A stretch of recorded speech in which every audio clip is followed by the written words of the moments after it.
कांग्रेस सांसद प्रमोद तिवारी ने चीनी अतिक्रमण पर पीएम मोदी की चुप्पी पर किया जमकर हमला।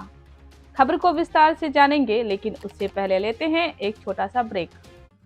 हर वर्ग का सम्मान अब की बार अजहर इमाम टिकारी नगर परिषद से मुख्य पार्षद सभापति पद के योग्य कर्मठी नेक ईमानदार शिक्षित संघर्षशील और जनप्रिय उम्मीदवार अजहर इमाम को चुनाव चिन्ह मोटरसाइकिल छाप क्रम संख्या 2 पर बटन दबाकर भारी से भारी मतों से विजयी बनाए। अजहर इमाम संपर्क 9572793336। निवेदक बबलू जी एवं समस्त नगरवासी। ब्रेक के बाद आप सभी का स्वागत है। खबर है यूपी के प्रतापगढ़ की, जहां कांग्रेस के राज्यसभा सदस्य प्रमोद तिवारी ने चीनी अतिक्रमण पर पीएम मोदी की चुप्पी पर किया जमकर हमला। वहीं प्रतापगढ़ के लालगंज में राज्यसभा सदस्य प्रमोद तिवारी मीडिया से हुए रूबरू। प्रमोद तिवारी ने कहा कि G20 सम्मेलन में पीएम मोदी ने आखिर चीनी राष्ट्राध्यक्ष शी जिनपिंग के सामने आखिर क्यों नहीं उठाया चीनी अतिक्रमण का मुद्दा।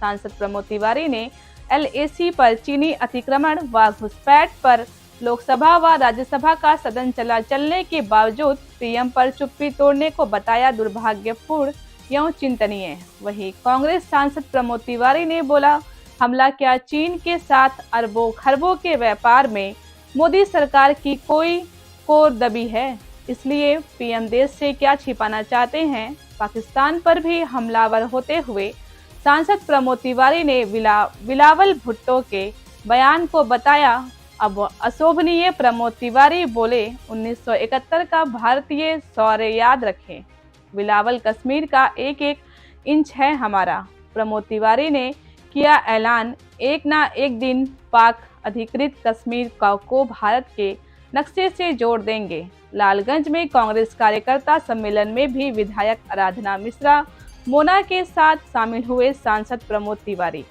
कांग्रेस विधानमंडल दल की नेता आराधना मिश्रा मोना ने कहा कि विकास तथा सुरक्षा के लिए लालगंज नगर पंचायत अपने आदर्श स्वरूप का प्रदेश में बनेगी मिसाल। इस कार्यकर्ता सम्मेलन में उमड़ी भारी भीड़। जोश के साथ हुआ प्रमोद तिवारी व आराधना मिश्रा का स्वागत। देखिए प्रतापगढ़ से डिस्ट्रिक्ट इंचार्ज विशाल रावत की रिपोर्ट।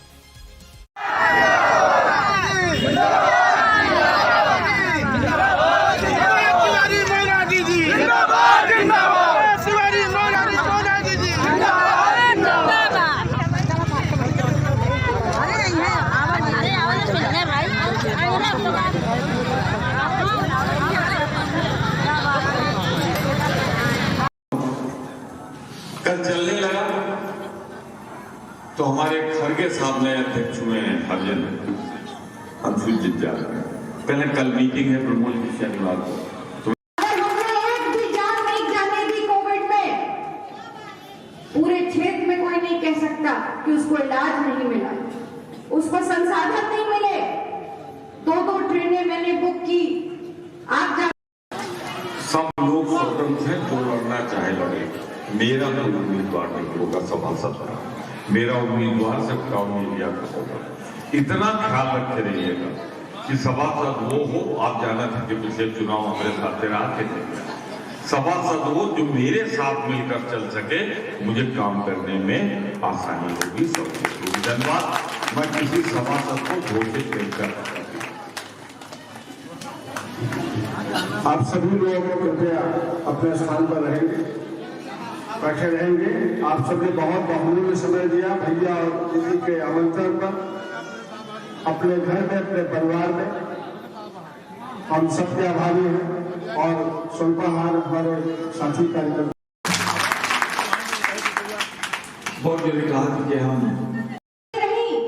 पंजाब से, उत्तराखंड से, तेलंगाना से, देश के कोने कोने में जिस भी रामपुर खास के साथी ने आवाज दी, वहां मैं और भैया पहुंचे और मदद करें।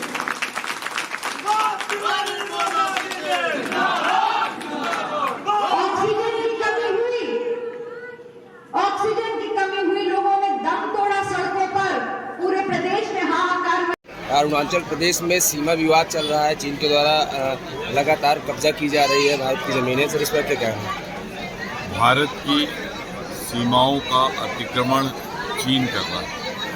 मैंने राज्यसभा में कहा, जब देखो चहलकदमी करता हुआ एक्चुअल लाइन ऑफ कंट्रोल की इधर आ जाता है, जिससे हमारे जवानों को, हमारी सेना को, उन्हें अपनी बहादुरी पर, उनके शौर्य पर मुझे गर्व है। लेकिन मोदी सरकार में राजनीतिक इच्छा शक्ति कमी है। जब ये मिले थे उनसे G20 में या विदेश मंत्री मिलते हैं तो इस मुद्दे को क्यों नहीं उठाते? अगर जहां उन्होंने अरुणाचल के आगे बढ़ेंगे तो सिलीगुड़ी का जो मार्ग है वो कट जाएगा, पूर्वोत्तर से हमारा कनेक्शन कट जाएगा। यही साजिश है। हमें राजनीतिक शक्ति दिखानी चाहिए, इच्छा शक्ति बढ़ानी चाहिए। हमारी सेनाएं बहादुर हैं, वो कोई चीनी सैनिक घुस नहीं पाएगा अगर मजबूती के साथ। आज 17 दिसंबर है, कल 16 दिसंबर से इंदिरा गांधी ने राजनीतिक इच्छा शक्ति दिखाई और पाकिस्तान के 2 टुकड़े करके बांग्लादेश बना दिया। आज उसी राजनीतिक इच्छा शक्ति की जरूरत है। मोदी जी, जाइए इंदिरा गांधी के साथ, उनसे प्रेरणा मांगिए। आखिर आपके नेता अटल बिहारी वाजपेयी ने उनको दुर्गा कहा था, तो उन्हीं से प्रेरणा और शक्ति मानिए। सेनाएं तैयार हैं,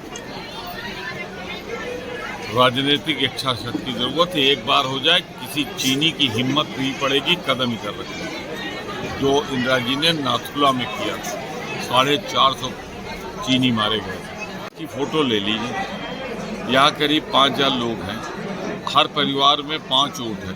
अगर यही जितने लोग आए, इनमें परिवार के लोग वोट दे देंगे तो संतोष जी कम से कम 25,000 20,000 वोट पाएंगे और सबकी जमानत करेंगे। संतोष द्विवेदी हमारे कैंडिडेट हैं, हमने सबसे राय मशविरा किया। नफरत फैलाई जा रही है, वहमनस फैलाया जा रहा है, जोड़ने की जरूरत है। भारत जब एक होता है मजबूत होता है, जब बढ़ जाता है तो छोटे छोटे लुटेरे आके हिंदुस्तान लूट लेते हैं।